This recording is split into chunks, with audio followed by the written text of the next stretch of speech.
எந்த சீசன்லயும் நான் இதை சொன்னதில்லை. ஒரு கேப்டனா உங்களுடைய முதல் நாள் ரசிக்கும்படி இருந்தது.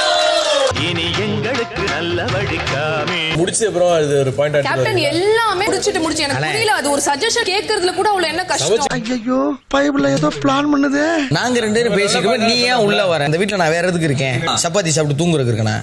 உனக்கு எனக்கும் பகதான். பாம்பு தீண்டியே தீரும். இங்க ஒரு குட்டி விட்டு விட்ட. அது நீங்க கொஞ்சம் எடுத்து தரீங்களா? சார்ஜன் குனிய மாட்டாங்க, நீ தான் குனியனோவா? கண்டிப்பா பிளாஷ்பேக் போட்டே தீரணும். என்னோட அப்பாவோட ஷாப்க்கே நான் போனா கூட ஒரு நூல் ஏதாவது இருந்தா கூட இருந்துச்சுன்னா க்ளீன் பண்ணலாம். வணக்கம் my dear zone mates, welcome to Safi zone. நான் உங்க ஷஃபி அண்ட் இன்னைக்கு நம்ம பார்க்க போறது பிக் பாஸ் சீசன் 8 உடைய டே 50 அண்ட் எபிசோட் 51 ஓட ரிவ்யூ தான். வீடியோல போறதுக்கு முன்னாடி யாரெல்லாம் சப்ஸ்கிரைப் பண்ணி மறக்காம சப்ஸ்கிரைப் பண்ணி சப்போர்ட் பண்ணுங்க. அப்படி பக்கத்துல இருக்க பெல் ஐகானை பிரஸ் பண்ணி ஆல் கிராஃப்ஸ் கொடுத்தீங்கன்னா நான் போடுற வீடியோ நோட்டிஃபிகேஷன் டான் டைமுக்கு வந்து சேர்ந்துரும். அண்ட் இந்த வீடியோ உங்களுக்கு உண்மையிலேயே பிடிச்சிருக்கு அப்படிங்கிற பட்சத்தில் ஒரு லைக்கிங் போட்டு சப்போர்ட் பண்ணலாம், தப்பு கிடையாது. உங்களுக்கு கருத்து இருந்துச்சுன்னா அதை மறக்காம கமெண்ட் செக்ஷன்ல போட்டு விடுங்க, நான் போய் பார்த்து படிச்சுக்கிறேன்.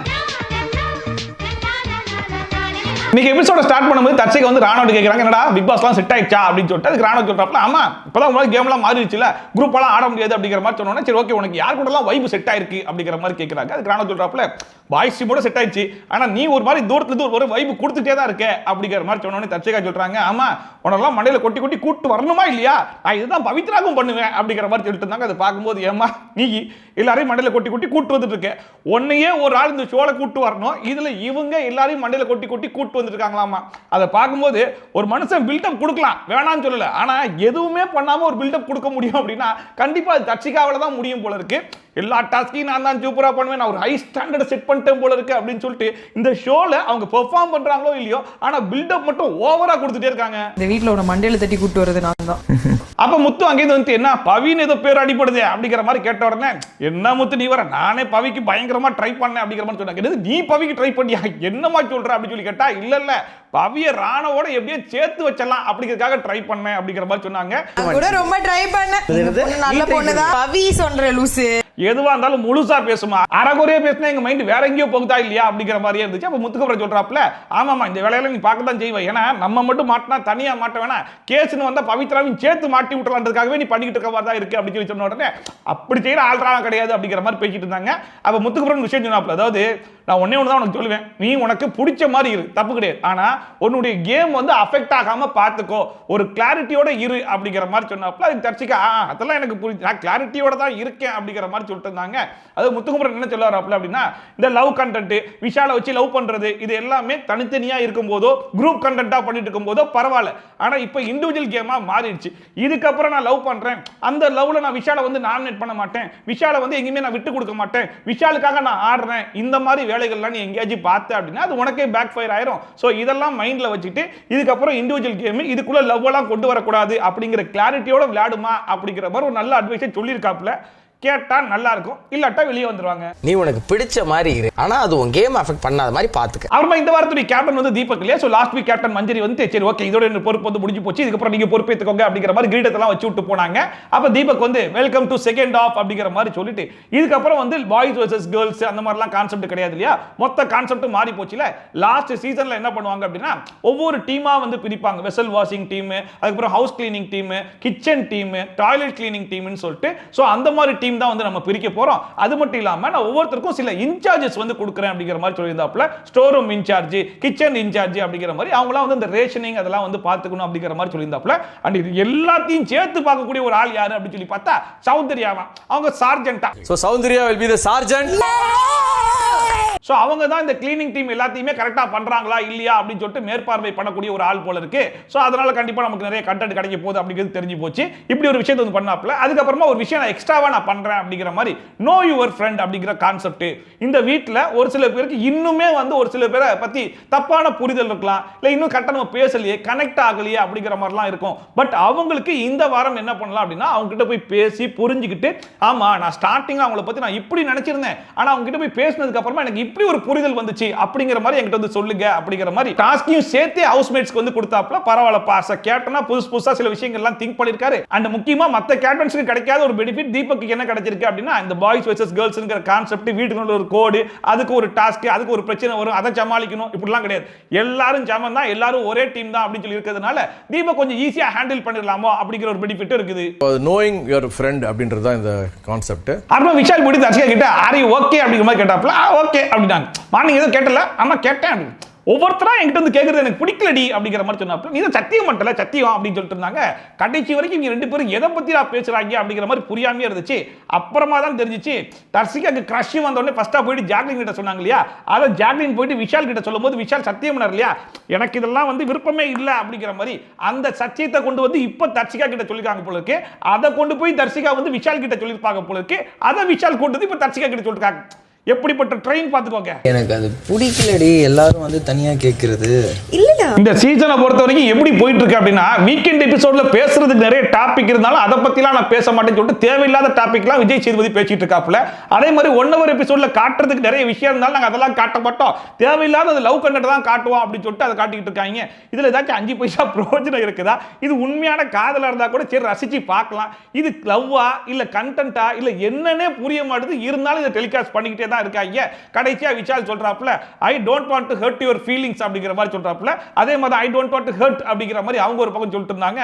சரி ரைட், இப்போ என்னடா முடிவு இருக்கீங்க, ரெண்டு பேரும் வந்து பிரிஞ்சு போயிட்டீங்களா, இதுக்கப்புறம் இண்டிவிஜுவல் கேம் ஆடுவீங்களா அப்படின்னு சொல்லி கேட்டா அதுக்கும் முடிவு இல்ல. வந்து I don't want to play with anyone's feeling. நானும் அதே I don't want to get ஹர்ட்ன்ற மாதிரி இருந்தது. அப்புறமா இந்த ஆடியன்ஸ் போல்ல எந்த வீட்டாரை நம்பிக்கையின் அடிப்படையில் ரேங்கிங் செய்ய வேண்டும் அப்படின்னு சொல்லி கேட்டதுக்கு ஆண்கள் அணி வந்து பெண்கள் அணியை ரேங்கிங் பண்ணணும் அப்படிங்கிற மாதிரி ரிசல்ட் வந்துச்சா. சோ இப்போ பாய்ஸ் டீம் வந்து கேர்ள்ஸ் டீம் இருக்கிற எல்லாரையுமே நம்பிக்கையின் அடிப்படையில் ரேங்கிங் பண்ணணுமா. ஆண்கள் வீட்டார் பெண்கள் வீட்டாரை ரேங்க் செய்ய வேண்டும். சோ நம்பிக்கையின் அடிப்படையில் ஃபர்ஸ்ட் பிளேஸ்ல யாரை செலக்ட் பண்ணுவாங்க அப்படிங்கிறது எல்லாருக்குமே தெரிஞ்ச விஷயம் தான். அன்சிதா வந்து செலக்ட் பண்ணியிருந்தாங்க. ஏன்னா அன்சிதா தான் பாய்ஸ் டீம் கிட்ட அதிகமா ஜெல்லா இருக்காங்க. அண்ட் பாய்ஸ் டீமுக்கு அதிகமா சப்போர்ட் பண்றதும் அன்சிதாவா தான் இருப்பாங்க. சோ டிரான்ஸ்பரன்சியா இருக்காங்க. எது வந்தாலும் ரொம்ப ஓபனா பேசிடுறாங்க. சோ அந்த அடிப்படையில் அன்சிதா வந்து ஃபர்ஸ்டா செலக்ட் பண்ணிருக்கோம் அப்படிங்கிற மாதிரி சொன்னாங்க. முதலாவது இடம் அன்சிதா.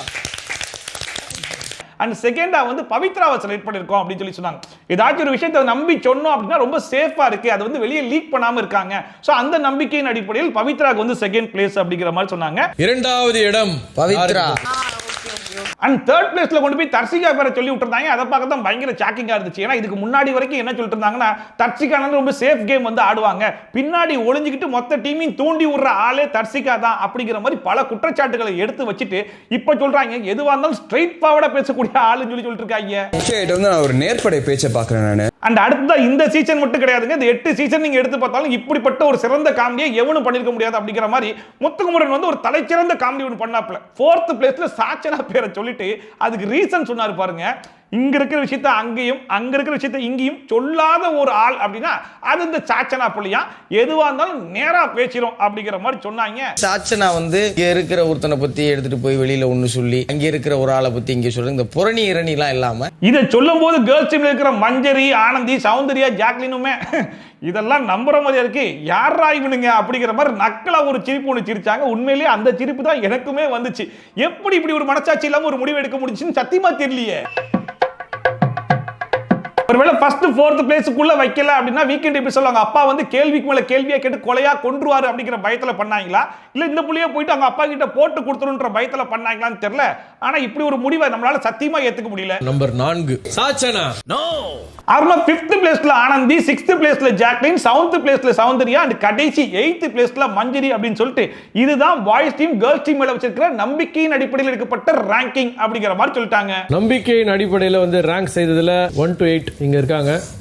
சௌந்தர்யாக்கு சர்ஜென்ட் அப்படின்னு சொல்லிட்டு ஒரு ரோல் கொடுத்துருக்காங்க இல்லையா, அதை நான் இந்த வாரம் சிறப்பா பண்ணி எப்படி பெஸ்ட் பெர்ஃபார்மர் அவார்டை நான் வாங்கி தீர்வேண்டா அப்படின்னு சொல்லிட்டு நேரா முத்துக்குமரன் போயிட்டு அங்க கொஞ்சம் குப்பை இருக்கு வாங்க அப்படின்னு சொல்லி கூப்பிட்டாங்க. எந்த இடமா? அந்த இடம் தான். அந்த இடம் என் பகுதி கிடையாது, அது ரயன் அப்படின்னு சொல்லி சொன்னா ரயனை கூட்டு போய் எப்பா குப்பை இருக்கு அல்லுன்னு சொல்லி சொன்னாங்களா.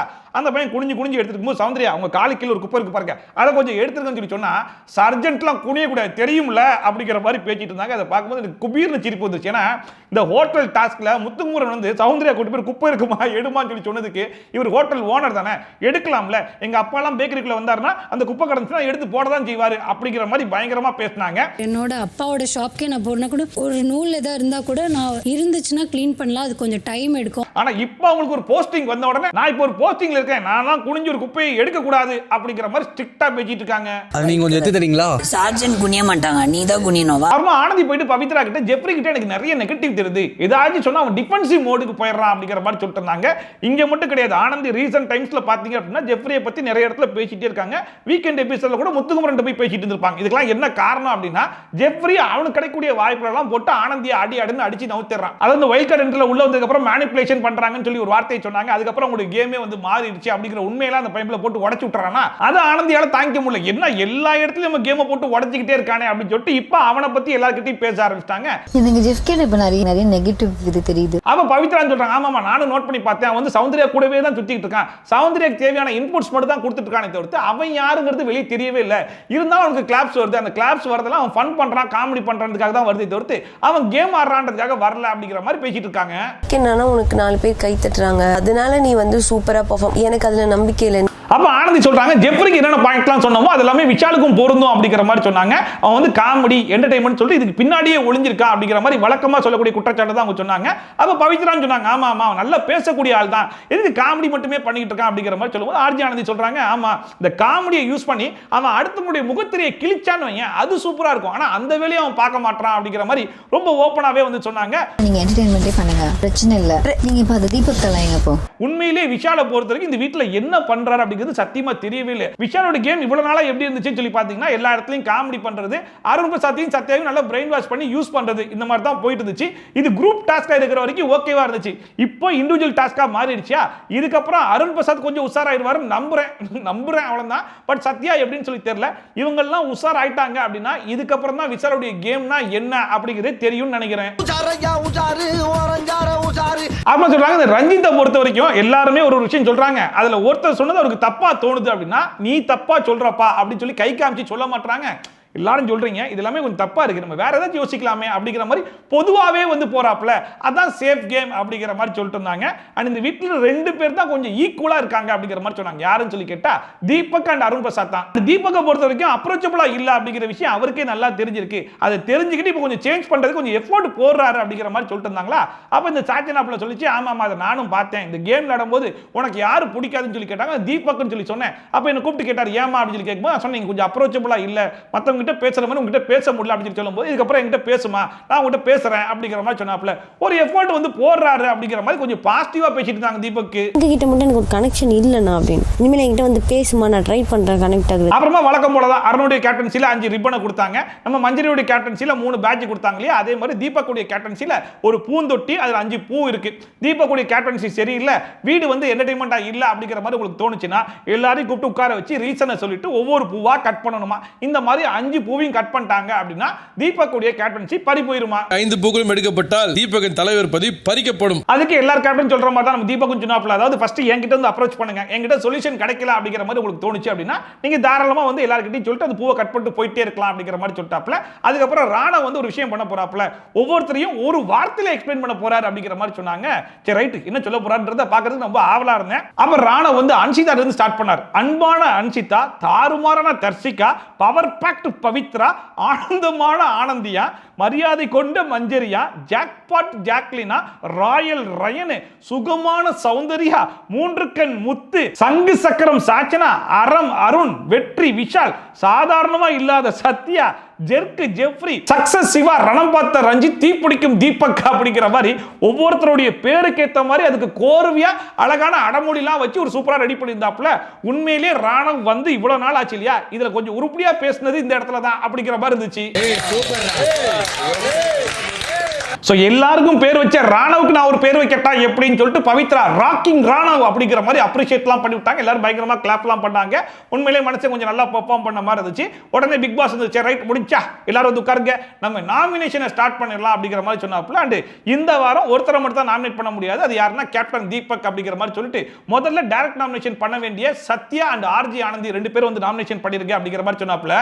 ஆனந்தி மற்றும் சத்யா தொடங்கி வைப்பாங்க. சோ ஃபர்ஸ்டா சத்யா வந்து அவருடைய டைரக்ட் நாமினேஷன் நாமினேஷன் பவரை யூஸ் பண்ணி ஜாக்லினை நாமினேட் பண்ணிட்டு இருக்காரு. அதை பார்க்கும்போது யாரியா நீ அப்படிங்கிற மாதிரி தான் இருந்துச்சு. இந்த டைரக்ட் நாமினேஷன் அப்படிங்கிறது ஒரு சூப்பர் பவர். ஒருத்தர் பேரை சொன்னாலே அவங்க டைரக்டா நாமினேஷனுக்குள்ள வந்துருவாங்க. அப்படி இருக்கும்போது யாரு வரமாட்டாங்க அப்படிங்கிற மாதிரி யோசிச்சு யாரை நாமினேட் பண்ணா இந்த வாரம் வெளியே போறதுக்கு அதிகமான சான்சஸ் இருக்கு அப்படின்னு யோசிச்சு நாமினேட் பண்ணா பரவாயில்ல. ஜாக்லினுக்கு சும்மாவே 5 ஓட்டு 6 ஓட்டு வரும். இங்கேயும் போயிட்டு ஜாக்லின் பேரை சொல்லணுமா அப்படிங்கிற மாதிரி தான் இருந்துச்சு. என்னோட டைரக்ட் நாமினேஷன் வந்து ஜாக்லின். அண்ட் சத்யா சொன்ன ரீசன் தான் இன்னும் பயங்கரமா இருந்துச்சு. அதாவது ஜாக்லின் ரொம்ப ஜட்ஜ்மெண்டலா இருக்காங்க, அவங்க ஜட்ஜ் பண்றது ரொம்ப தப்பா இருக்குது, எனக்கு ரொம்ப பர்சனலா டாக்ஸிக்கா தோணுது அப்படிங்கிற மாதிரி சொல்லியிருந்திருப்பாப்ல. அது என்ன அப்படின்னா, அந்த ஹோட்டல் டாஸ்க் நடக்கும்போது தர்ஷா குப்தா சத்யாவை கூப்பிட்டு மசாஜ் பண்ணு சொல்லியிருப்பாங்க. இவரும் போயிட்டு மசாஜ் பண்ணியிருப்பாப்ல. அங்க வந்து ஜாக்லின் ஒரு ஃபோன் கால் பேசுற மாதிரி சும்மா ஒரு ஃபன்னுக்கு தான் வந்து பேசியிருப்பாங்க. என்னடி ரம்யா பார்த்துட்டு தான் இருக்கியா, ஓகே விளக்க மாதிரிலாம் ரெடியா எடுத்து வச்சிட்டியா, வந்த உடனே பின் பிச்சிருடி அப்படிங்கிற மாதிரி கொஞ்சம் நக்கலா ஃபன்னா வந்து பேசியிருப்பாங்க. நம்மளே அது வெளியே இருந்து பார்த்து பயங்கரமா என்ஜாய் பண்ணியிருப்போம். பட் அது வந்து அவருக்கு ரொம்ப பர்சனலா ஹர்ட் ஆயிடுச்சு போல. ஓகே, அவருக்கு வந்து பர்சனலா ஹர்ட் ஆயிருக்கு அப்படின்னா அதை போயிட்டு ஜாக்லின் கிட்டே பேசி இதுக்கப்புறம் இந்த மாதிரிலாம் பேசாத, எனக்கு பிடிக்கல அப்படிங்கிற மாதிரி சொல்லி சால்வ் பண்ணிருக்கலாம். ஆனா அந்த மேட்டரை கொண்டு வந்து இங்க போட்டு விடுறாரு அப்படின்னா யாரியா நீ இன்னும் அந்த பேக்கேஜ் எல்லாம் கேரி பண்ணி கொண்டு வந்துட்டு இருக்கேன்ற மாதிரி தானே இருக்கு. அச்சச்சோ, டைவர்ஸ் பண்ண போறியா? ஐயோ ரிவ்யூ ஆகி எனக்கு பர்சனலா டாக்ஸிக்கா நான் ஃபீல் பண்றேன். அண்ட் அடுத்து ஆனந்தி வந்து டைரக்ட் நாமினேஷனுடைய பவரை யூஸ் பண்ணி ரஞ்சித் பேரை வந்து சொன்னாங்க. அதுக்கு என்ன காரணம் அப்படின்னா, காலைல பவித்ராட்ட சொல்லிட்டு இருந்தாங்களே அதே காரணம் தான். அது இவர் தான் பண்ணாரு அவர் தான் பண்ணாருன்னு சொல்லிட்டு டைரக்டா சொல்ல மாட்டாப்ல. எது வந்தாலும் பொதுவா பேசுறாரு, சேஃப் கேம் ஆடுற மாதிரி இருக்கு அப்படிங்கிற மாதிரி சொன்னாங்க.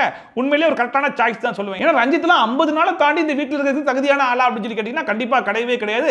எல்லார்கிட்டையும் ரொம்ப சேஃபாவே இருக்கிறதுனால லாஸ்ட் வீக் நாமினேஷன்ல கூட வராம தப்பிச்சிட்டாப்ல. ஒருவேளை இந்த வாரம் அந்த மாதிரி தப்பிச்சிட கூடாது அப்படிங்கிறதுக்காக தான் ஆனந்தி நாமினேட் பண்ண மாதிரி இருந்துச்சு. இது ஒரு நல்ல சாய்ஸா தான் இருந்துச்சு. என்னோட டைரக்ட் நாமினேஷன் வந்து ரஞ்சித் சார். அண்ட் இந்த வார நாமினேஷன் வந்து ஓபன் நாமினேஷன்லாம் கிடையாது. இந்த வாட்டி நாமினேஷன் ப்ராசஸே கொஞ்சம் டிஃபரெண்டா இருக்க போது மத்தவங்களுக்குலாம் அப்படிங்கிற மாதிரி சொன்னாங்க. என்ன மெத்தட் அப்படின்னு சொல்லி கேட்டா, கார்டன் ஏரியால வந்து எல்லாருடைய போட்டோஸ் வந்து வச்சிருப்பாங்களா. ஒவ்வொருத்தருடைய போட்டோவையும் எடுத்து அதுல எக்ஸ் மார்க் வந்து போட்டு அதை கசக்கி வெளியே தூக்கி எரிஞ்சிடணுமா. சோ இதுதான் நாமினேஷன் ப்ராசஸ் அப்படின்னு சொல்லி சொல்லிட்டு இருந்தாங்க. இன்னொரு பக்கம் வந்து ஜாக்லினுக்கு வந்து அழுக ஆரம்பிச்சிட்டாங்க. என்னன்னு சொல்லி கேட்டா, எப்பயோ நடந்த ஒரு விஷயம் டி, இப்பயும் அதை பிடிச்சி பண்ணிட்டு இருக்காங்க. ஃபன்னுக்கு தாண்டி பண்ணேன், எத்தனையோ வாட்டி சாரின்னு சொல்லிட்டேன்டி, அவருக்கு வந்து பர்சனலா அவருக்கு அட்டாக் ஆயிருக்கு அப்படிங்கிறதுலாம் எனக்கு புரியுதுடி, பட் இருந்தாலும் அவர் என்கிட்டயே வந்து பேசியிருக்கலாமே அப்படிங்கிற மாதிரி புலம்பிட்டு இருந்தாங்க. நியாயமான விஷயம் தான். ஏன்னா அவங்க வந்து ஒரு ஃபன்னா பண்ண ஒரு விஷயம் தான். அதை போயிட்டு சத்யா இவ்வளவு சீரியஸா எடுத்துக்க வேண்டிய அவசியம் இல்லையோ அப்படிங்கிற மாதிரி தான் எனக்கும் தோணுச்சு. இன்னொரு பக்கம் சௌந்தர்யா போயிட்டு ஐயோ என் மூக்கு நல்லா பொடப்பா தெரியுமே, நான் கொஞ்சம் மேக்கப் போட்டு வந்துடுறேன் அப்படின்னு சொல்லிட்டு தீபக் நான் கொஞ்சம் ரெஸ்ட் ரூம் யூஸ் பண்ணிக்கிறேன் அப்படிங்கிற மாதிரி ஓடினாங்க. தீபக்கும் சரி ஏதோ அவசரம் போல இருக்கு அப்படிங்கிற மாதிரி விட்டாப்ல. அங்க போயிட்டு நல்ல பிரஷ் போட்டு தேய்ச்சதுல அந்த இமையில இருக்கிற முடியெல்லாம் பிஞ்சி வந்துருச்சா, உடனே அதை எடுத்து வச்சு நான் வந்து எதையாச்சும் யோசிச்சு ஊதுவேன், அது கண்டிப்பா நடந்தே ஆகும் அப்படிங்கிற மாதிரி ஊதிட்டு இருந்தாங்க. ஒருவேளை இந்த வாரம் யாராச்சும் வெளியே போகணும் அப்படிங்கிறத ரொம்ப ஸ்ட்ராங்கா யோசிச்சிருப்பாங்க போல இருக்கு. 90s கிட்ட இல்லையா, இன்னும் அதெல்லாம் நம்பிட்டு இருக்காங்க போல இருக்கு. பிக் பாஸ் பார்த்தாரு, ஏமா உட்காந்து நீ விளையாடிட்டு இருக்கியா, கேப்டன் கிட்ட போட்டு வரேன்னு சொல்லிட்டு கேப்டன் தீபக் உங்க ஹவுஸ்மேட் வந்து உள்ள மேக்கப் எல்லாம் போட்டுருக்காங்க, அவங்க பொறுமையா போட்டு வரட்டும், அதுக்கப்புறம் நம்ம பொறுமையா ஸ்டார்ட் பண்ணிக்கலாம் அப்படிங்கிற மாதிரி சொன்னோன்னே சௌந்தர்யா அங்கிருந்து ஓடி வராங்க. ஆமா ரெஸ்ட் ரூம் நிலைமை சொன்னீங்க, நான் ரெஸ்ட் ரூம் கூட வந்து பார்க்க முடியும் ப்ளீஸ். அண்ட் இந்த நாமினேஷன் ப்ராசஸ்ல ஃபர்ஸ்டா தீபக் தான் வந்தாப்ல. தீபக் வந்த உடனே சாச்சனா பேர் தான் சொல்லுவார் அப்படிங்கிறதுல ரொம்ப உறுதியா இருந்தேன். ஏன்னா இந்த கேம் நடக்கும்போது சாச்சனா போயிட்டு உனக்கு யாரு பிடிக்காதுன்னு சொல்லி கேட்கும்போது தீபக் சொல்லி சொன்னாங்களா, அப்பவே சொல்லியிருப்பேன் கண்டிப்பா தீபக் அடுத்த வார நாமினேஷன்ல சாச்சனா புலி தான் சொல்லுவாரு அப்படின்னு சொல்லிட்டு. அதனால சொன்னாரா இல்ல சாச்சனா புலியோட பேர் வந்து ஆல்ரெடி மைண்ட்ல இருந்துச்சான்னு சொல்லி தெரியல. இருந்தாலும் அவர் சொன்ன ரீசன் எனக்கு ரொம்பவே பிடிச்சிருந்துச்சு. அதாவது இதுக்கு முன்னாடி வரைக்கும் பாய்ஸ் வர்சஸ் கேர்ள்ஸ் இருந்துச்சு, இந்த சாச்சனா புள்ள கேர்ள்ஸ் டீம்ல இருந்துச்சு. அதனால கேர்ள்ஸ் வந்து இந்த புள்ளியை நல்லபடியா பாத்துக்கிட்டாங்க. ஆனா இப்ப அதெல்லாம் கிடையாது, எல்லாரும் வந்து இண்டிவிஜுவலா விளையாடணும்னு சொல்லி சொல்லிட்டாங்க. இதுக்கப்புறம் இந்த புள்ளியை வச்சு எங்களால பாத்துக்க முடியாது, அது குழந்தை மாதிரி பிஹேவ் பண்ணிருக்கு, தயவு செஞ்சு வெளியே அனுப்பிச்சு விட்டுருங்க அப்படிங்கிற மாதிரி ரொம்ப ஓப்பனா சொல்லி விட்டாப்ல. இண்டிவிஜுவல் கேமான காரணத்தினால அவங்கள பார்த்துக்கிட்டுலாம் வச்சு விளையாடலாம் முடியாது. எப்படி தீபக்குடைய புது பேஷன் சாச்சனா புலியை நாமினேட் பண்ணாப்லையோ அதே மாதிரி பழைய பேஷன் சிவகுமாரை விட்டு வைக்கல, சிவகுமாரை நாமினேட் பண்ணாப்ல. என்ன காரணம் சொல்லி கேட்கும்போது நல்ல டேலண்ட் தான், பட் இருந்தாலும் இன்னும் பெருசா ஓப்பனா பார்க்கல, அதனால நாமினேட் பண்றேன்னு சொல்லிட்டு நாமினேட் பண்ணி விட்டாப்ல. நல்ல டேலண்ட், இன்னும் ஒரு ஓப்பனா பாவல. அண்ட் அடுத்த ஜெப்ரி வந்து ஃபர்ஸ்டா சாச்சனா புலியோட பேர் தான் சொன்னாப்ல. என்ன காரணம் அப்படின்னு சொல்லி கேட்டா, இது ஒரு சீரியஸான கேம், அந்த புலிக்கு சீரியஸ்னஸ் இல்ல, எந்த இடத்துல பேசணும் எந்த இடத்துல பேசக்கூடாது அப்படிங்கிறத சுத்தமா தெரியவே இல்லை, அதனால இந்த புலி நாமினேட் பண்றேன் அப்படிங்கிற மாதிரி சொல்லிட்டாப்ல. அண்ட் அடுத்த ஆர்ஜி ஆனந்தியும் நாமினேட் பண்ணாப்ல. என்ன காரணம் அப்படின்னு சொல்லி கேட்டா, ஆனந்தியோட கேம் ஸ்ட்ராட்டஜி எல்லாமே முடிஞ்சு போச்சு, இதுக்கப்புறமா ஆனந்தி என்ன பண்ண போறாங்கிறது சத்தியமா தெரியல, அதனால நாமினேட் பண்றேன் அப்படிங்கிற மாதிரி நாமினேட் பண்ணிட்டாப்ல. இவ்வளவுதான் ஆனந்தி, அவங்களோட எல்லா கேம் விளையாட ஸ்ட்ராட்டஜியும் முடிஞ்சிச்சு. இப்போ புரியுதா ஏன் ஆனந்தி வந்து எப்ப பாரு ஜெப்ரி ஜெப்ரி ஜெப்ரின்னு சொல்லிட்டு ஜெப்ரியே பேசிட்டு இருக்காங்கன்னு சொல்லிட்டு. ஏன்னா ஜெப்ரிக்கு எங்கெங்கெல்லாம் வாய்ப்பு கிடைக்குதோ அப்பெல்லாம் ஆனந்தியை அடிச்சு விட்டுறதுனால தான் ஆனந்தி இப்ப ஜெப்ரி அடிக்க ஆரம்பிக்கிறாங்க. அதனால அவங்க அந்த வாரத்துக்குள்ள போகணும் பண்ணணும்னு சொல்லி நான் அண்ட் அடுத்த தர்சிகா வந்து சத்யாவை நாமினேட் பண்ணாங்க. என்ன காரணம் அப்படின்னு சொல்லி கேட்கும்போது அவர் ரொம்ப கன்ஃபியூஸ்டா இருக்காரு, அவர் என்ன பண்றாருன்றது அவருக்கே தெரியல அப்படிங்கிற மாதிரி கரெக்டாக தான் சொன்னாங்க.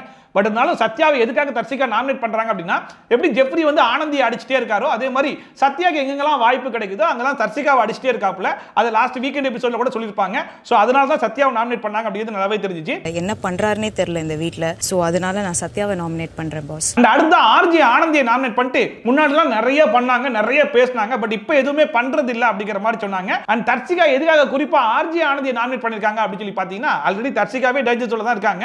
ஸோ அவங்களுக்கு ஈக்குவலா டேஞ்சர் ஜோன்ல இருக்கக்கூடிய இன்னொரு ஆள் யாருன்னு சொல்லி பார்த்தீங்கன்னா ஆர்ஜி ஆனந்தி தான். ஆர்ஜி ஆனந்தி மொத்தமா 2 வாட்டி தான் நாமினேஷனுக்குள்ள வந்திருக்காங்க. அந்த 2 வாட்டியுமே டேஞ்சர் ஜோன்ல தான் இருந்திருக்காங்க. அப்படிங்கும்போது அவங்க நாமினேஷனுக்குள்ள வந்துட்டா நம்ம சேஃபா இருப்போம் அப்படிங்கிற மைண்ட் செட் தான் பண்ணிருக்காங்க. ஃபியூ வீக்ஸாவே வந்து ஆனந்தியோட பேர் வந்து இந்த வீட்ல ரொம்ப கம்மியாயிருச்சு. அண்ட் அடுத்த அருண் பிரசாத் வந்தாப்ல கண்டிப்பா இவர் வந்து மஞ்சரி பேரை சொல்வார் அப்படிங்கிற மாதிரி எதிர்பார்த்தேன். அதே மாதிரி இவர் ஃபர்ஸ்டா மஞ்சரி பேர் தான் சொன்னாப்ல. ரொம்ப ஜட்ஜ்மெண்டலா இருக்காங்க அப்படிங்கிற மாதிரி சொன்னாப்ல. ஏன்னா இந்த மார்க்கிங் டிஸ்மிசிவ் அப்படிங்கிற மாதிரி அருண் பிரசாத் போட்டு அடிச்சாங்க இல்லையா, அதுக்காக நாமினேட் பண்ணி விட்டார் அப்படிங்கிறது நல்லாவே தெரிஞ்சிச்சு. அடுத்த சாச்சனா புலியோட பேரை இவருமே சொன்னாப்ல. கான்ஃபிடன்ஸா இருந்துச்சு, ஓகே. இப்போ அது ஓவர் கான்ஃபிடன்ஸ் ஆயிடுச்சு. அந்த ஓவர் கான்ஃபிடன்ஸ்னால நிறைய தப்பெல்லாம் பண்ணுது அப்படிங்கிற மாதிரி சொல்லிட்டதாப்ல. அந்த புலியோட கான்ஃபிடன்ஸ் ஓவர் கான்ஃபிடன்ஸா மாறினதுக்கான காரணம் யாரு வீக்கெண்ட்ல வருவார்ல அவர் தான். கான்ஃபிடன்ஸ் அப்படின்னு ஒரு விஷயம் இருக்கும் ஒரு கேம் விளையாடும்போது. அந்த கான்ஃபிடன்ஸ் இப்போ ஓவர் கான்ஃபிடன்ஸ் ஆகி அண்ட் அடுத்த ராணா வந்து ரயன் பேரை சொன்னாப்ல. எல்லாரும் கூட நல்லா பழகுறாரு, ஓகே தான். பட் இருந்தாலும் கேமை பெருசா ஸ்டார்ட் பண்ண மாதிரி தெரியல அப்படிங்கிற மாதிரி சொன்னாப்ல. அண்ட் மஞ்சரி வந்து ரொம்ப டாமினண்டா இருக்காங்க. அந்த டாமினன்ட் கூட எல்லாருக்கிட்டையும் பொதுவாக காமிச்சா பரவாயில்ல, ரொம்ப செல்ஃபிஷா பண்றாங்க அப்படிங்கிற மாதிரி சொல்லிட்டு அதை பார்க்கும்போது அது வந்து மற்றவங்கிட்ட காட்டாம என்கிட்ட மட்டுமே காட்டிக்கிட்டு இருக்காங்கன்ற மாதிரி சொன்ன மாதிரி இருந்துச்சு. ஒரு டாமினன்ஸா இருக்காங்க, கொஞ்சம் செல்ஃபிஷா இருக்க மாதிரியா இருக்குது அவங்க. அண்ட் அடுத்த ஜாக்லின் வந்து அன்ஷிதா வந்து நாமினேட் பண்ணாங்க. என்ன ரீசன் அப்படின்னு சொல்லி கேட்கும்போது அவர் வந்து தப்பு ரைட் அப்படிங்கிற மாதிரி ஸ்டாண்ட் எதுவுமே எடுக்க மாட்டா, அவருடைய கேமே பெருசா காட்டின மாதிரி தெரியல அப்படிங்கிற மாதிரி சொன்னாங்க. கரெக்டா தான் இருந்துச்சு. அண்ட் அடுத்த சிவகுமாருக்கு எல்லாரும் சொல்ற மாதிரி தான், இன்னும் மனுஷன் ஓபன் அப்பே ஆகல, அதனால நாமினேட் பண்றேன்னு சொல்லிட்டு நாமினேட் பண்ணி விட்டாங்க. ஓப்பனா பேச மாட்டேங்கிறாருன்னு தோணுது. அண்ட் அடுத்த ரஞ்சித் வந்து ஆனந்தியை நாமினேட் பண்ணாப்ல. ஆனந்தி வந்து டைரக்ட் நாமினேஷன்ல ரஞ்சித்தை சொல்லும் போதே கண்டிப்பா இவர் சொல்லுவாருன்னு தெரிஞ்ச விஷயம் தான்.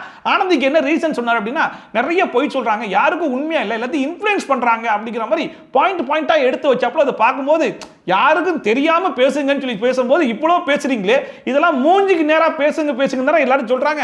அதை பேசுனீங்களா உங்களுக்கு அவ்வளவு சப்போர்ட் வரும்ன்ற மாதிரி தான் இருந்துச்சு. போய் பேசுறாங்கன்னு தோணுது, இன்னுக்கு பின் புறணா இருக்காங்க. அடுத்த ரயனை நாமினேட் பண்ணிட்டு என்ன ரீசன் சொன்னார் அப்படின்னா, ரயன் வந்து நல்லா டாஸ்க்லாம் விளையாடுறாப்ல, அதெல்லாம் எந்த குறையும் சொல்ல முடியாது. பட் இருந்தாலும் 3 பேர்கிட்ட மட்டும் தான் பேசிட்டு இருக்காரு, வேற எதுவுமே பண்றது இல்லை, வேற யார்ட்டையும் பெருசா பேசுறதும் இல்லை அப்படிங்கிற மாதிரி சொன்னாப்ல. அந்த 3 பேர் யாருன்னு சொல்லி பாத்தீங்கன்னா ஜெஃப்ரி, ஜாக்லின் அண்ட் சௌந்தர்யா. யாராவது ஒரு 2-3 பேர்த்து கூட மட்டும் தான் இருக்கிறாரு. அண்ட் அடுத்த பவித்ரா வந்தாங்க. விஷால் வந்து ரொம்ப சேஃப் கேம் ஆடுற மாதிரி இருக்கு அப்படிங்கிற மாதிரி சொல்லி விஷாலை நாமினேட் பண்ணிட்டு சத்யாவை ஃபர்ஸ்ட் வீக்ல எப்படி பார்த்தனோ இப்போ வரைக்கும் அப்படிதான் இருக்காப்ல, எந்த விதமான மாற்றமும் இல்லை அப்படின்னு சொல்லிட்டு நம்ம மனசுல என்ன இருக்கோ அதை ரொம்ப ஓப்பனாவே அவங்களும் சொல்லி விட்டாங்க. அந்த இன்புட் அவர் எடுத்துக்காம அவர் அப்படியே தான் இருக்காரு. அண்ட் அடுத்த அன்ஷிதா வந்து சிவகுமாரை நாமினேட் பண்ணாங்க. என்ன ரீசன் அப்படின்னு சொல்லி கேட்கும்போது, சொந்தமா எந்த முடிவும் எடுக்க மாட்டாப்ல, யாருக்கிட்டையும் நேரா பேசுறதுக்கு தைரியம் இல்லை, நமக்கு வர கோவம் கூட அந்த மனுஷனுக்கு வரமாட்டது அப்படிங்கிற மாதிரி சொல்லி நாமினேட் பண்ணி விட்டாங்க. அண்ட் அடுத்த மஞ்சரிக்கு வந்து யாரு என்ன சொன்னாலும் கேட்கறாங்க, பேச்சு திறமையை மட்டும் வச்சு ஓட்டிடலாம்னு சொல்லி பாக்குறாங்க, அது வேலைக்காகாது அப்படிங்கிற மாதிரி சொல்லி மஞ்சரி நாமினேட் பண்ணி விட்டாங்க. பேச்சு திறமையால மட்டும் அது முடியாதுங்க. அண்ட் அடுத்த ரயனுமே வந்து மஞ்சரி தான் நாமினேட் பண்ணாப்ல. என்ன ரீசன் சொல்லி பார்த்தா, லாஸ்ட் டைம் வந்து படைத்தளபதியா இல்ல கேப்டனா அப்படிங்கிற குழப்பம் நமக்கு தான் இருந்துச்சுன்னு பார்த்தா அவங்களுக்கே இருக்கு. ஸோ கேப்டன்சியை ஒழுங்கா ஹேண்டில் பண்ணல அப்படிங்கிறதுக்காக நாமினேட் பண்ணி விட்டாங்க. அண்ட் அடுத்த சிவகுமார் நாமினேட் பண்ணிட்டு இன்னுமே அந்த மனுஷன் ஒரு மாஸ்கோட தான் சுத்திட்டு இருக்காப்ல, இருக்கிற இடம் தெரியாம இருந்துட்டு போயிருவோம் அப்படிங்கிற மாதிரி சொல்லுவாங்க இல்லையா, அந்த மாதிரி தான் மனுஷன் இருக்காரு அப்படிங்கிற மாதிரி சொல்லிட்டாரு. இருக்கிற இடம் தெரியாமையே அப்படியே போயிடலாம் அப்படின்னு நினைக்கிறாருன்னு தோணுது. அண்ட் அடுத்த முத்துக்குமரன் வந்து ஃபர்ஸ்டா ரயனை தான் நாமினேட் பண்ணாப்ல. என்ன காரணம் அப்படின்னு சொல்லி கேட்டா, இந்த கேமோடைய தீவிரமோ முக்கியத்துவமோ ரயனுக்கு புரிஞ்ச மாதிரி தெரியல, ரொம்ப விளையாட்டுத்தனமா இருக்கிற மாதிரி தோணுது அப்படிங்கிற மாதிரி சொன்னாப்ல. ஏன் ரயன் மேல எல்லாருக்குமே இப்படி ஒரு பார்வை வருது அப்படின்னு சொல்லி பார்த்தா, டாஸ்க்னு வந்தா இறங்கி பண்றாப்ல, அதுல எந்த குறையும் இல்லை. ஆனா அதை தவிர்த்து எப்ப பாரு ஜாக்லினுடைய சௌந்தர்யா இப்படி சுத்திக்கிட்டே இருந்தா இந்த மனுஷன் இந்த வீட்டுக்குள்ள வந்து பொண்ணுங்களோட பேசிட்டே இருக்கிறது தான் வந்திருப்பானோ, மற்றபடி வேற எதுக்கும் வரலையோ அப்படிங்கிற ஒரு பார்வை வருமா இல்லையா, அந்த பார்வையை அந்த மனுஷனே கிரியேட் பண்ற மாதிரி தான் இருக்கு.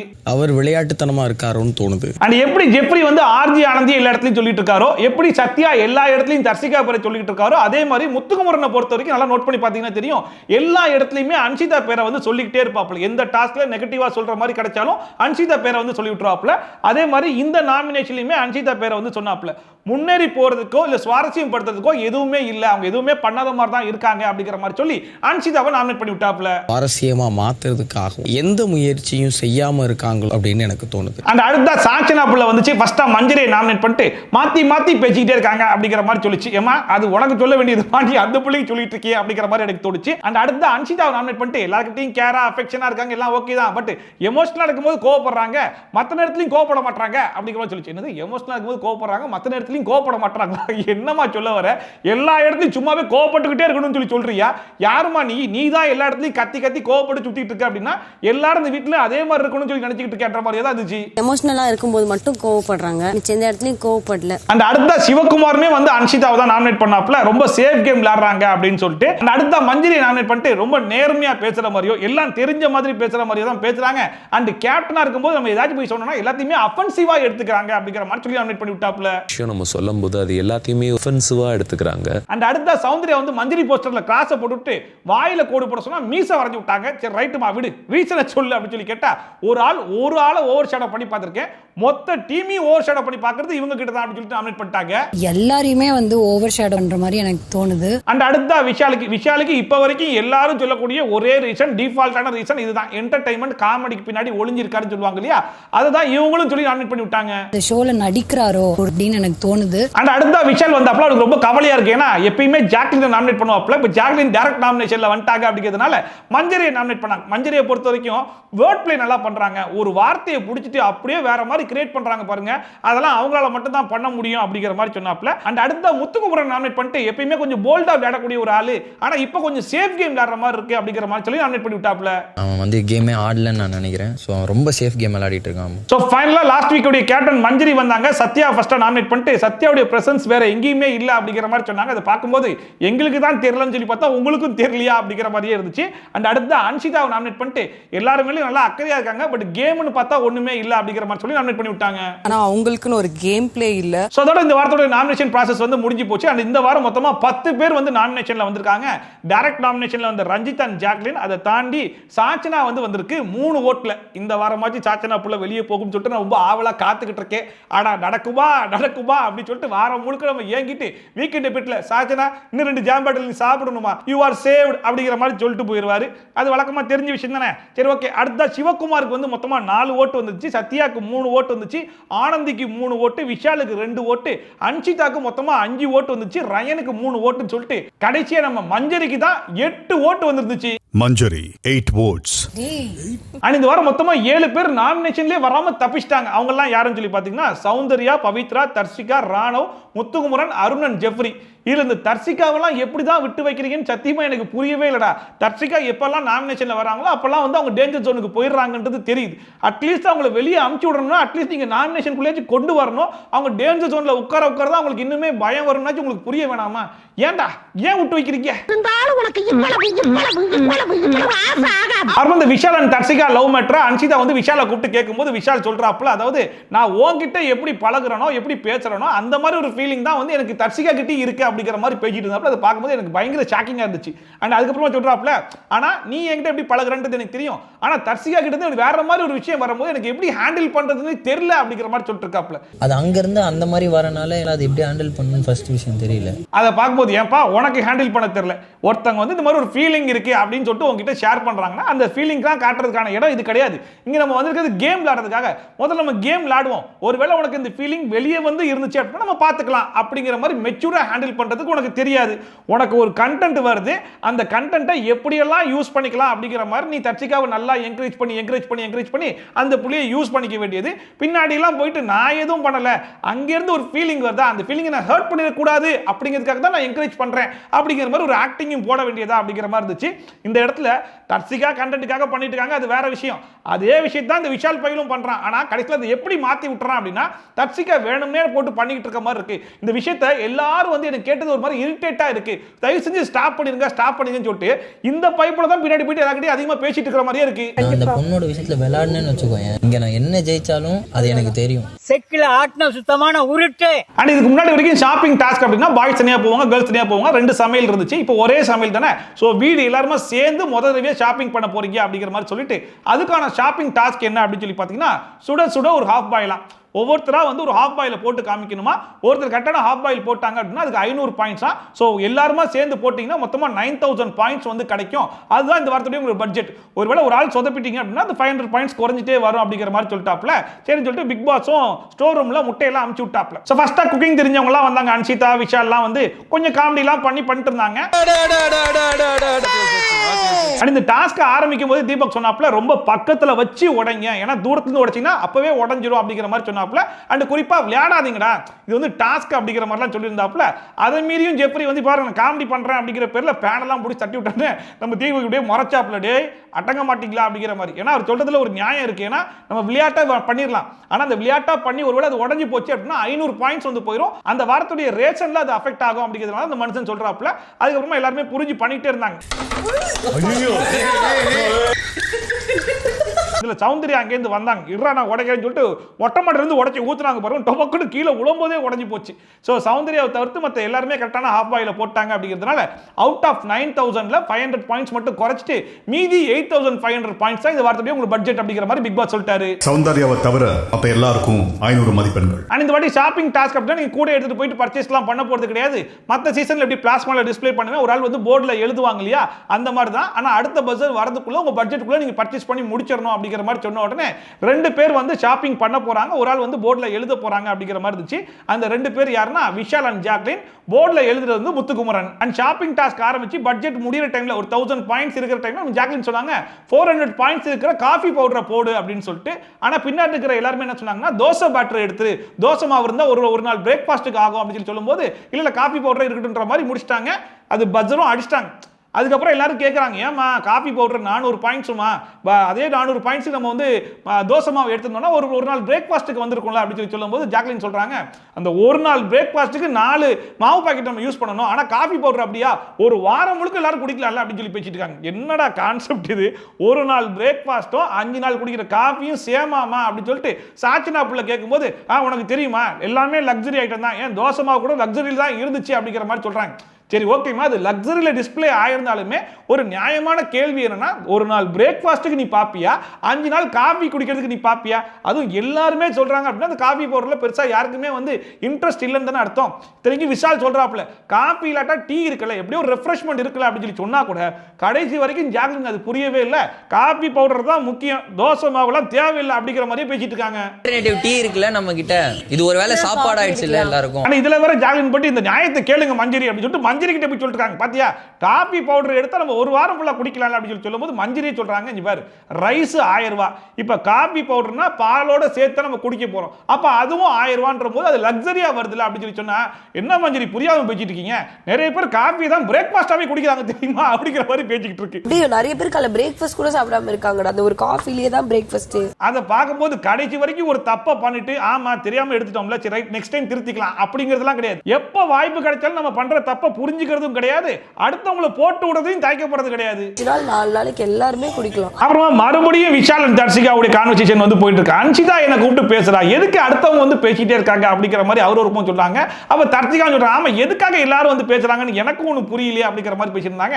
அப்புறம் தர்ஷிகா சொல்றாங்க நீ யாருன்றது எனக்கு தெரியாது, நீ யாருன்றது எனக்கு தெரியாது அப்படின்னு சொல்றாங்க. ஆனா நீங்க 2 பேரும் யாருன்றது எங்களுக்கு நல்லா தெரியும்டா, ஏண்டா ஒரு கண்டென்ட் கிடைச்சிருச்சு அப்படிங்கிற ஒரே காரணத்துக்காக நீங்க தான் இந்த அநியாயம் பண்றீங்க அப்படின்னா 1 hour எபிசோட்ல கூட இதை போட்டு டெலிகாஸ்ட் பண்ணி நீங்களும் ஏன்டா எங்களை போட்டு அநியாயமா கொல்றீங்கன்ற மாதிரி தான் இருக்கு. உனக்கு என் மேல என்ன இருந்தாலும் அது என்கிட்ட ஓப்பனா வந்து சொல்லு. சரி ரைட், ஒருவேளை நீங்க லவ் கண்டென்ட் பண்ணணும் முடிவு பண்ணி லவ் கண்டென்ட் பண்ணி தொலைஞ்சாலும் பரவாயில்லடா, கடைசி வரைக்கும் நாங்க லவ் பண்ணல ஆனா இதை பத்தி எல்லாரும் பின்னாடி பேசுறாங்க அது எனக்கு பிடிக்கலன்னு சொல்லிட்டு இதே அரைச்சமாவை அரைச்சிட்டு இருந்தா நாங்களும் என்னடா பண்றது? இன்னும் அந்த லவ் எல்லாம் நான் யோசிக்கவே இல்லை. அதை பத்தி அப்புறமா திடீர்னு கிச்சனில் அரும்பு சத்துக்கும் முத்துக்குமரனுக்கு ஒரு சண்டை போயிட்டு இருக்கு, என்ன மேட்டர்னே புரியல. அப்புறமா கேட்டதுக்கு அப்புறம் தான் தெரியுது மஞ்சரி வந்து குழம்பு ஊத்தும் போது எனக்கு ஒரே ஒரு கரண்டி மட்டும் ஊத்துங்க அப்படிங்கிற மாதிரி சொல்லிருப்பாங்க போல இருக்கு. அதுக்கு அரும்பு சத்து வந்து இல்ல எல்லாருக்கும் ஒரு பவுல் தான், அந்த பவுல் நான் ஊத்திறேன்னு சொல்லிட்டு பவுல் அளவு எடுத்து ஊத்தி விட்டாப்ல.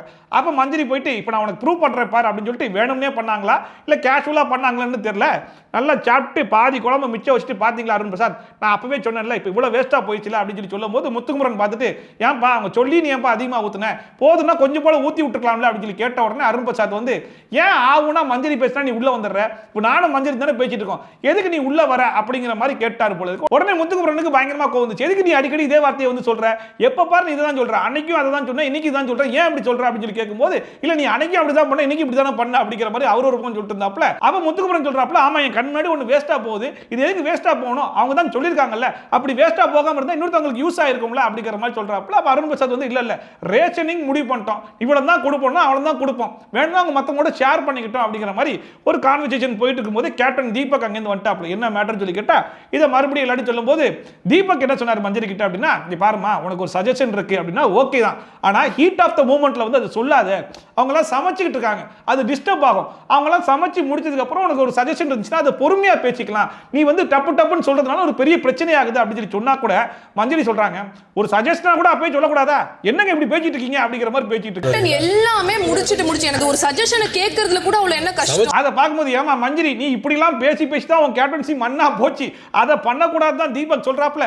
அட்லீஸ்ட் அவர் கேப்டன்சியாச்சு விட்டு வை, அவர் கேப்டன்சியும் உன் கேப்டன்சி மாதிரி நல்லா குழி தோண்டி புதைச்சு விட்டு போயிடாதமான்ற மாதிரி தான் இருந்துச்சு. ஸோ ஃபைனலாக தீபக் அஸ் கேப்டன் என்ன சொன்னார் அப்படின்னா இங்கே பாருங்க இப்போ இந்த மேட்டரை விட்டுருங்க, அவங்கள சமைச்சிக்கிட்டு இருக்காங்க, நம்ம இதெல்லாம் முடியட்டும், அப்புறமா பொறுமையாக உட்காந்து டிஸ்கஸ் பண்ணிக்கலாம், இப்போ கிளம்புங்க அப்படிங்கிற மாதிரி கிளப்பி விட்டாப்ல. உண்மையிலேயே அஸ் கேப்டனா தீபக் பண்ணது ஒரு நல்ல விஷயம். ஏன்னா இந்த இடத்துல மஞ்சரியா இருந்தாங்கன்னு வைங்களேன், இங்கேயே பேசியாகணும், இப்பயே பேசியாகணும், எல்லாரும் அடுப்பை ஆஃப் பண்ணுங்கடா அப்புறம் சாப்பிட்டுக்கலாம், முதல்ல இந்த பஞ்சாயத்தை முடிக்கலாம் அப்படிங்கிற மாதிரி பேசிட்டு இருந்திருப்பாங்க. ஆனால் தீபக் வந்து கிளியரா யோசிச்சு விடுங்க, முதல்ல சாப்பிட்டு முடிக்கட்டும், அதில் டிஸ்டர்ப் பண்ண வேணாம், நம்ம அப்புறமா டிஸ்கஸ் பண்ணிக்கலாம் அப்படின்னு எடுத்த முடிவு ஒரு நல்ல முடிவா இருந்துச்சு. நீங்க சமைச்சு முடிச்சோன்னே இது பேசிக்கலாம். அப்ப இந்த விஷாலும் ராணா வந்து கோவா கேங் அப்படிங்கிற மாதிரி சொல்லிட்டு இருந்தாங்க. யாரா அந்த கோவா கேங் அப்படின்னு சொல்லி கேட்டா நம்ம சௌந்தர்யாவும் ரயனுமா. ஏன்னா இந்த ஸ்கூல் டாஸ்க்ல இருந்து ரெண்டு பேரும் ஒன்னாவே சுத்திட்டு இருக்காங்க கையை கோர்த்துக்கிட்டு. கேட்டா ஃப்ரெண்டுன்னு சொல்லி சொல்றாங்க. சரி இப்படிப்பட்ட ஃப்ரெண்டுனா அந்த கோவா ஃப்ரெண்ட் அப்படிங்கிற மாதிரி சொன்னா கோவா ஃப்ரெண்டு மட்டும் கிடையாது, நாங்க எக்ஸ்ட்ரா ரெண்டு பேரை சேர்த்துக்கிட்டோம் அப்படின்னு சொல்லிட்டு ஜாக்லின் ஜெப்ரின் சேர்த்துட்டு நாங்க கோவா கேங்ங்கிற மாதிரி சுத்திட்டு இருக்காங்க அப்படிங்கிற மாதிரி ரஞ்சித் கிட்ட சொல்லிட்டு இருந்தாப்ல. கோவா கேங் என்னது நான் தான் வச்சேன். அப்புறம் ஒரு வேளை சரி ஓகே சமைச்சு முடிச்சாச்சா சாப்பிட்டு முடிச்சாச்சா இப்போ வாங்க நம்ம பஞ்சாயத்தை ஸ்டார்ட் பண்ணலாம் அப்படின்னு சொல்லிட்டு தீபக்குடைய தலைமையில இந்த பஞ்சாயத்தை வந்து ஸ்டார்ட் பண்ணாங்க. அப்ப வந்து முத்துக்குமரன் சொன்னாப்ல இந்த மாதிரி வார்த்தையெல்லாம் வந்து அருண் பிரசாத் சொன்னாரு சொல்லி சொல்லும்போது அருண் பிரசாத் ஆமா நான் சொன்னேன், ஏன்னா முத்துக்குமரன் வந்து யோ நான் காது கொடுத்து கேளியா அப்படின்ற வார்த்தையெல்லாம் யூஸ் பண்ணது எனக்கு ப்ரோவோக்கிங்கா இருந்துச்சு, அதனால நான் சொல்லதான் செஞ்சேன் அப்படிங்கிற மாதிரி சொன்னாப்ல. அண்ட் வந்து மஞ்சரி எப்ப பேசினாலும் உள்ள வந்து பேசதான் செய்யறாரு அப்படிங்கிற மாதிரி சொல்லிட்டு இருந்தாப்ல. காது கொடுத்து கேளியா என்ன ப்ரோவோக் பண்ற மாதிரி இருந்தது. அப்ப முத்துக்குமரன் சொன்னாப்ல என் கண்ணு முன்னாடி பாக்குறேன் ஒரு ஃபுட் வந்து வேஸ்ட் ஆகுது, அவங்க சொல்லாம இருந்தா பரவாயில்ல, அவங்க சொல்லியுமே எதுக்கு அதிகமா ஊத்தணும், இப்ப அதிகமா ஊத்தி வேஸ்ட் ஆகுறது என்னோட ரேஷன் குள்ளியும் வருது இல்ல, அப்ப நானும் பேச வேண்டாம் ஹவுஸ்மேட்ஸா அப்படின்னு சொல்லும்போது தீபக் சொல்றாப்ல இல்ல ஒவ்வொருத்தருக்கும் ஒரு ரேஷன் சொல்லி கொடுத்துறோம்ல அதை அவங்க யூஸ் பண்ணிக்கிட்டோம், ஒருவேளை அதிகமா வந்துச்சு அப்படின்னா யார்கிட்டயே ஷேர் பண்ணிக்கிட்டோம் அப்படிங்கிற மாதிரி சொல்லிட்டு இருந்தாப்ல. அவங்க சாமர்த்தியமா தானா இது ரேஷன் கொடுத்துட்டீங்க இன்னொருத்தரோட ஷேர் பண்ணிக்கிறேன்னு சொல்லி கொடுத்துருக்கலாம். ஆக்சுவலா அந்த முத்துக்குமரனும் மஞ்சரின்னு சொல்றதுல ஒரு பாயிண்ட் இருக்கு. ஏன்னா எனக்கு இவ்வளவு போதும் அப்படின்னு சொல்லிட்டு அதை கம்மியா ஊத்தி விட்டுறலாம், அதுக்கப்புறம் வேணும்னா அவங்க வந்து கேட்டு வாங்கிக்கலாம்.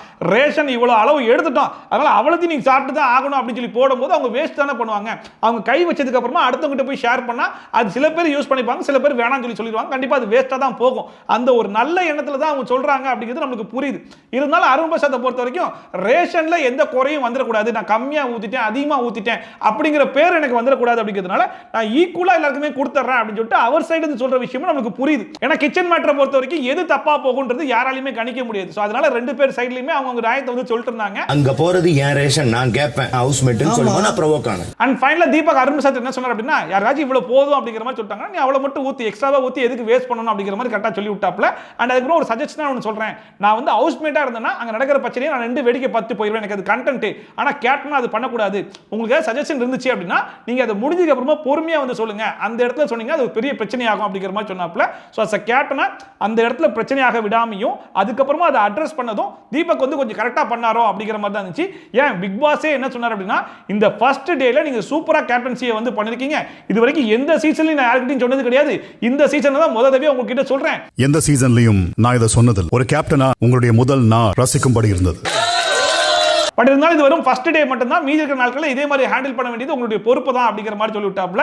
ஸோ ஃபர்ஸ்ட் டேவே எந்த அளவுக்கு பொறுப்பாக ஹேண்டில் பண்ணாரோ அதே மாதிரி மீதி இருக்கிற நாட்களையும் கன்டினியூ பண்ணார் அப்படின்னா தீபக் தான் one of the best captain அப்படிங்கிற பேரை வாங்குறதுக்கும் ஒரு நல்ல வாய்ப்பு இருக்கு. Thank you Big Boss, means a lot. அதோட இன்னைக்கு எபிசோட் வந்து முடிஞ்சு போச்சு. ஸோ இன்னைக்கு எபிசோட பொறுத்த வரைக்கும் ஓரளவுக்கு நல்லா இன்ட்ரெஸ்டிங்கான ஒரு எபிசோட் சொல்லலாம். ஏன்னா பாய்ஸ் வெர்சஸ் கேர்ள்ஸ்ன்ற கான்செப்டை எடுத்துட்டாங்க, கிட்டத்தட்ட பழைய சீசனை பார்த்த ஒரு ரெஃப்ரெஷ்மெண்ட் வந்து கிடைச்ச மாதிரி இருந்துச்சு. முக்கியமாக இந்த வாட்டி நாமினேஷன் ப்ராசஸும் ரொம்ப நல்லாவே இருந்துச்சு, நிறைய பேர் மனசு விட்டு ஓப்பனாக பேசின மாதிரியும் இருந்துச்சு. இதெல்லாம் கொஞ்சம் இன்ட்ரெஸ்டிங்காக தான் இருந்துச்சு. நிறைய பேருடைய கேம் வந்து கொஞ்சம் சேஞ்ச் ஆயிருக்கு அப்படிங்கிறது நம்மளால பார்க்க முடியுது. ஸோ போக போக தான் இன்னும் கொஞ்சம் இன்ட்ரெஸ்டிங் ஆகும் அப்படின்னு சொல்லி நினைக்கிறேன். ஸோ உங்களுக்கு என்ன தோணுச்சு அப்படிங்கிறத மறக்காம கமெண்ட் செக்ஷன்ல சொல்லுங்க. அண்ட் இந்த வாரம் யார் எவிக்ட் ஆகி வெளியே போகணும் நீங்க நினைக்கிறீங்க அப்படிங்கிறத மறக்காம கமெண்ட் செக்ஷன்ல சொல்லுங்க. யாரு போவாங்கன்றதை அவங்க முடிவு பண்ணிப்பாங்க. யாரு போனா நல்லா இருக்கும் அப்படிங்கிறதையாச்சும் அட்லீஸ்ட் நம்ம சொல்லி பார்ப்போம். ஸோ இதே மாதிரி ட்ரோல்ஸ் அண்ட் ரீல்ஸ்லாம் கண்டிப்பா பார்க்கணும்னு நினைச்சீங்கன்னா மறக்காம சப்ஸ்கிரைப் பண்ணிட்டு பக்கத்துல இருக்க பெல் ஐகான் டான் தட்டி விட்டீங்கன்னா நான் போடுற வீடியோ நோட்டிஃபிகேஷன் டான் டான் சேர்ந்துடும். ஸோ மீண்டும் சூப்பரான வீடியோ சூப்பரான ரிவ்யூ சூப்பரான ட்ரோலோட சந்திக்கலாம். Bye from Shafi. Tata bye and take care.